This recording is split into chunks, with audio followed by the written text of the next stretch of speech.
So, what year had the most video game consoles out at the same time? Um, Probably 1994 or 5. I'm gonna say 1994 for reasons that I'll elaborate on later here. Now, this is a very weird year in the history of video games because it's in the transaction points of multiple console generations, and as we're about to point out, this is not going to be an easy thing to determine.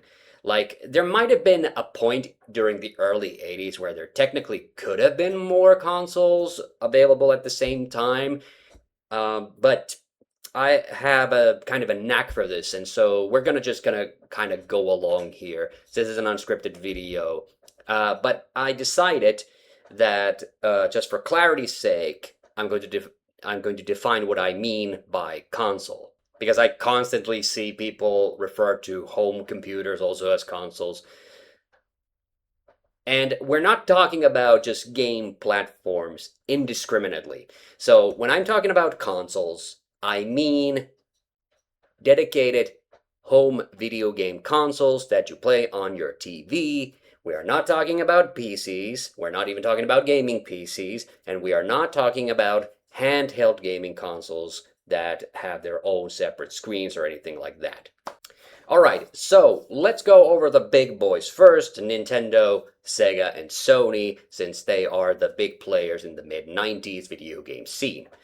For Nintendo, this is a pretty clear-cut case. In 1994, their most recent console that was out at the time was the Super Nintendo, or the Super Famicom. And yeah, by the way, I'm going to if a console is known by multiple names or is noticeably rebranded from region to region, they obviously don't count as separate consoles. They're still the same console.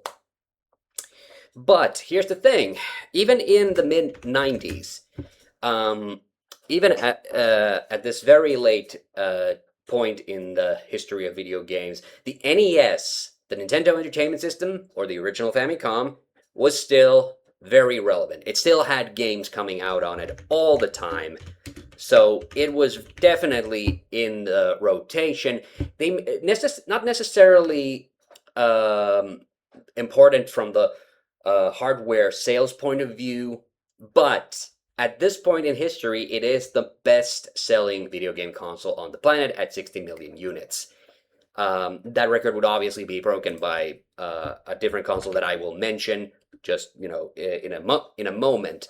But so this is the reason that even if the NES was no longer really the most relevant console, there were still a lot of people making games for it because even if like 5% of NES owners would buy your game, that's still 3 million games sold. So it was not an inconsequential number.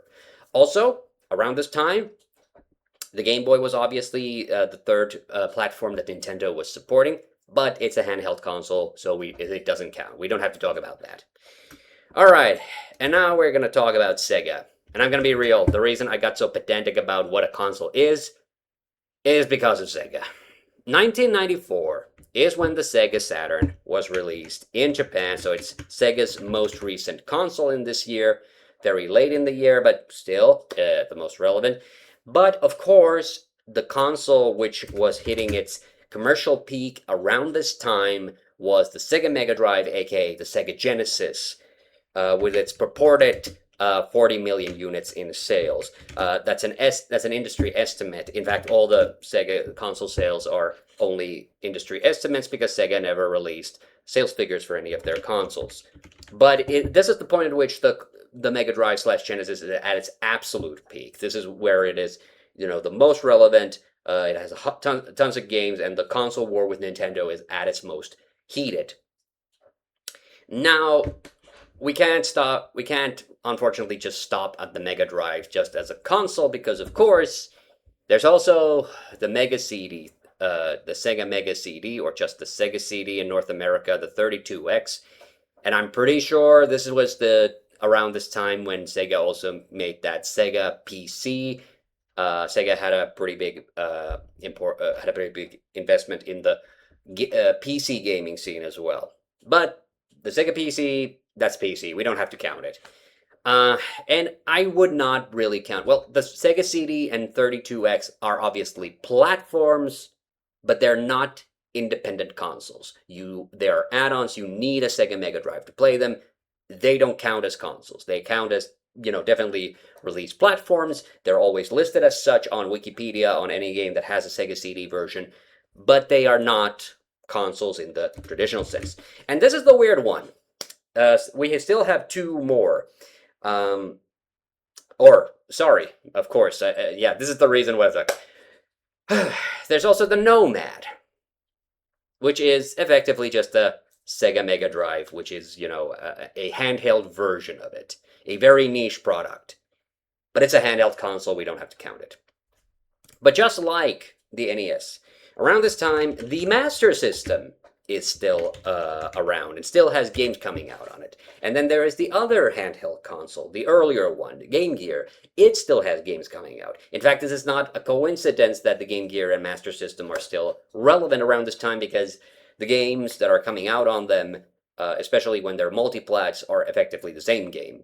I'm pretty convinced that around this time, Sega was keeping the Master System alive basically by just porting Game Gears onto it, or vice versa, because they were practically the same. We're finally in the clear. I believe that's all the consoles Sega had out at the time, and I'm excluding Bunch. We already have 5 consoles at this time. 5 consoles. Think about it. Right now, Sony, Nintendo, Microsoft, each of them only one console. Nintendo's only been supporting one console at a time since the Switch launched. I mean, we're only done with 2 companies. We already have 5 consoles. This is how crazy this is. Okay, luckily, the next one's pretty simple. Sony, we only have the PlayStation to worry about. We are not worried about any of the MSXs or any of the other PC nonsense that Sony got around to around this time. It's only the PlayStation. That's the only one we have. We're not even halfway done, folks. We're only getting started. Okay, amazing as it might sound, around this time, there was another 16-bit console that still was kicking around, admittedly not doing very well, and we could basically say had kind of already fallen out of relevance. NEC had come out with the PC Engine, aka the TurboGrafx, and the TurboGrafx was effectively dead in Western countries around this time. The only market where it was ever really popular was in Japan. 94 is the year when it was getting discontinued, but it was still around. It had been very popular, and it was still around, and it was still around and very popular because the Mega Drive, weirdly, had not been very popular in Japan. I've never really understood that. Well, Sega, for some reason, always kind of shat the bed in their home country. But it was not the only NEC console that was out at the time. There was also the PC, oh god, what was it called? Was it called just the PC CD? No, sorry, I got it wrong. It was called the Turbo Duo. Yeah, sorry, the Turbo Duo. So, it's a bit hard. I'm a bit hard pressed to say if this technically counts as a console in so much, but it was discontinued in '95. It's because technically it was kind of the PC Engine and its CD units kind of combined, and it released games exclusively for CD, and it was pretty big flop. It did not do very well, but it was only discontinued, pretty late in its lifespan. I think we could put a little bit of an asterisk on that. And actually, I forgot to mention about but that for NES and Master System, there is also a bit of an asterisk on whether or not they are still technically in production around this time. Because for the Master System especially, I always see 1989 being mentioned as the discontinuation year. But there were Master Systems games coming out all the way into the mid-90s. Now, so I'm not sure if that 89 discontinuation date is just for Model 1, or if it's for, like, all of them. I have serious doubts about this, because I know the Master System 2 was out and it was being marketed. Now, and also NES certainly not being made in large amounts. But here's the thing. I am willing to bet that in 1994, some NESs and some Master Systems were still coming off the conveyor belt when being put into boxes to go into retail stores. It doesn't matter if it was like 50 NESs or 5 Master Systems. It still counts. In my book, it still counts. Atari, shockingly, is still around in '94, and their most recent console around this time is the Jaguar, which was not doing very well, but it was still around. And shockingly, the Atari Lynx was still around in '94. It did not have any games come out in '94. It had the last two Lynx games were released in '95, but nothing in '94, which is weird. But the Lynx is a handheld console, we don't have to count it, so we luckily lucked out there. We don't have to worry about any of that. Now, morbid curiosity has taken me over, so I'm going to quickly just check. I don't have a solid discontinuation date for the 7800, but I'm willing to bet that it wasn't in the rotation anymore. Let me quickly check the games list on it. Yeah, no, the last 7800 games were in 1991, so we're clear on that. So no other Atari consoles out at this point, and we are up to 9 goddamn consoles at this point. This is absolute ridiculousness. Okay, a niche console, but it still counts. SNK had the Neo Geo. The Neo Geo, what was it called? The AGS? Advanced Game System. Yeah, I think it's the AGS. Yeah, a bit of a niche console. It still counts. It still does count. And in Japan, this is where it gets a little hazy whether or not I want to count this. But there was a follow-up console, the Neo Geo CD. Very niche, and as my understanding is that it didn't do very well. But it was out. It was definitely out by this point. So, so that's the thing. Like they had a very small slice of the pie. But the pie was still being shared.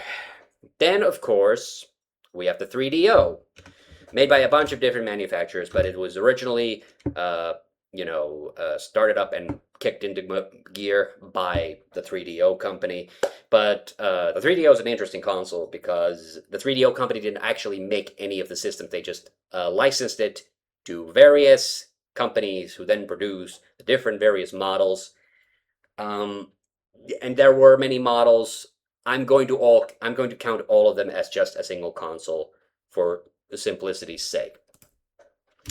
Then there's the pathetic Amiga CD32, Commodore's last cry of desperation. One of the most unfortunate consoles out there. And '94 is like an awful year. Something I only found out about it recently, actually, is that the Amiga computers technically still stayed around for a couple of years after this. There was some German company that bought all the rights off Commodore when they went bankrupt, and so they kept supporting. So Amiga had a couple of more years of support after the Commodore bankruptcy, but then they also went bankrupt in '96, I think.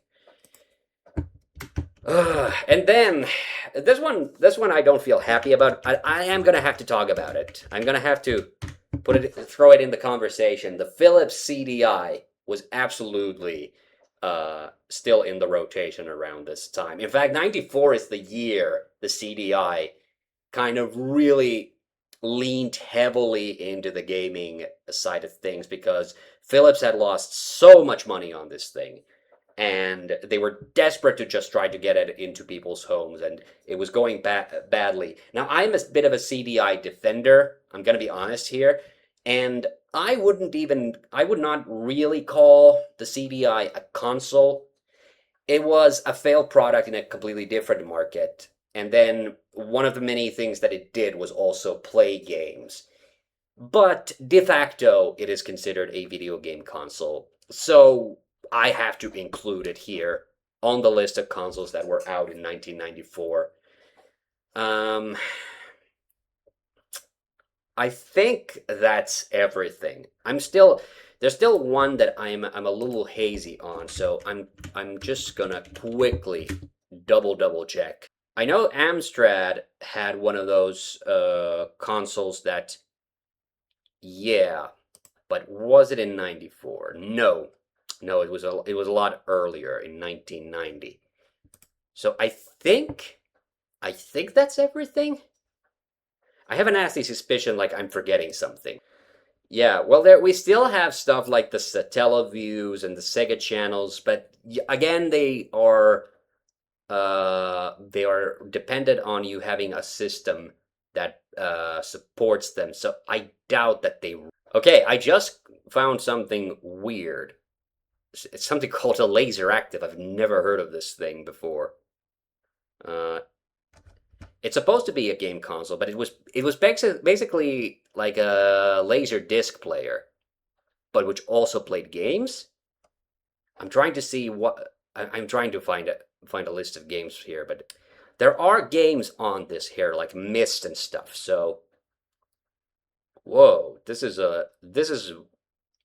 something, all right. I have never heard of this thing. Holy shit. Okay, it was by NEC. It has Pioneer here at the top, but it says NEC. Okay, um, this is weird. I have never ever heard of this thing, but we had last minute addition to the countdown.